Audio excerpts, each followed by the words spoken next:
Otep à tous, bienvenue sur la chaîne des panafricanistes par essence, par conviction et par excellence. Celle des citoyens kémites, par nécessité et obligation de combat. Nous sommes une chaîne qui n'est guidée que par nos ancêtres et rien que par les ancêtres qui appartiennent à l'égrégore du monde noir. Par conséquent, nous ne croyons en aucun Dieu venu de l'étranger. Toutefois, cette vidéo n'est aucunement destinée à inciter à la haine ou à la violence, car nous menons un combat qui est d'abord et avant tout spirituel, intellectuel et démocratique. Ensuite, il est politique, géopolitique et géostratégique, contre l'impérialisme, le colonialisme, le néocolonialisme et l'endocolona, qui sont tous qualifiés de crimes contre l'humanité.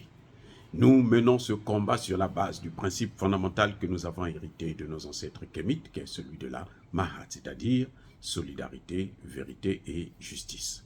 Vous êtes donc en droit de connaître la vérité et nous avons l'obligation de vous dire la vérité, rien que la vérité, afin que justice soit rendue au continent africain.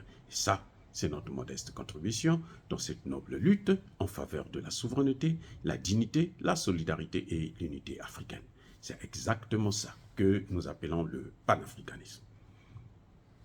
Bien-aimés frères et sœurs, le blé russe envoyé en Centrafrique est en train de causer un problème.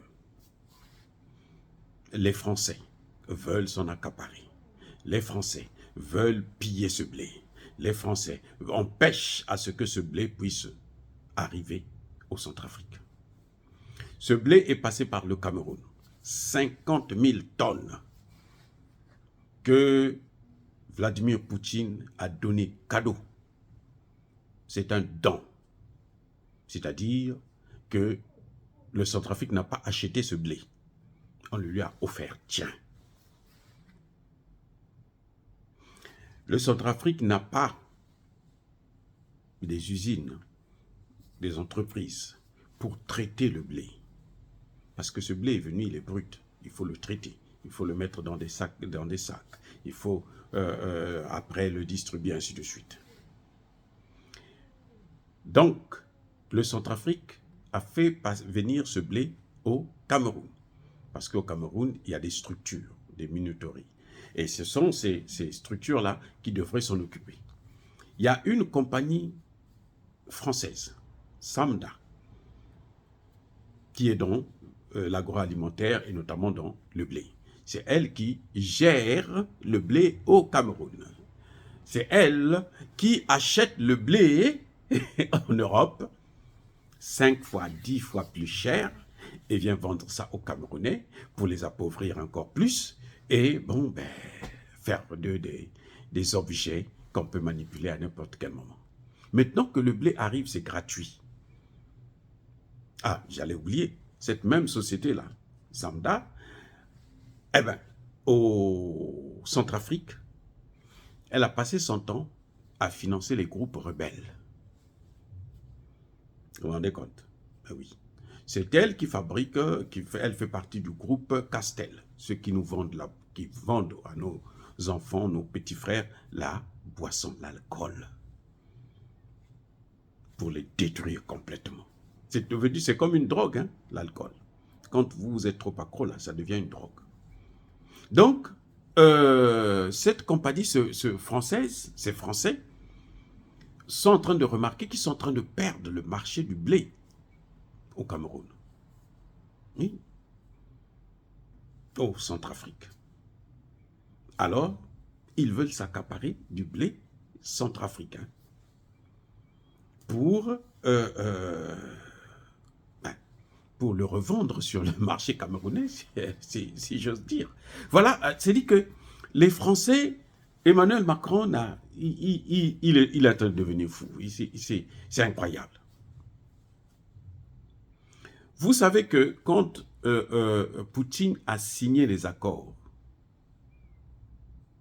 de céréales avec l'Ukraine à cause de l'Afrique, vous vous souvenez du voyage de Macky Sall, qui était parti en Russie, et qu'on avait d'ailleurs surnommé le mendiant du blé par les mêmes Occidentaux qu'il avait envoyé. Ce n'est pas nous les Africains, c'est les Occidentaux qui l'avaient envoyé.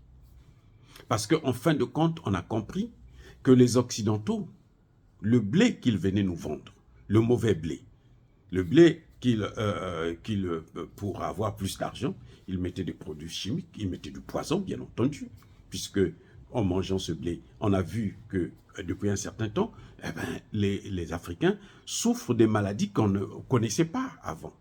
Vous savez, le cancer, là, ce n'était pas une maladie qu'on trouvait en Afrique. Hein.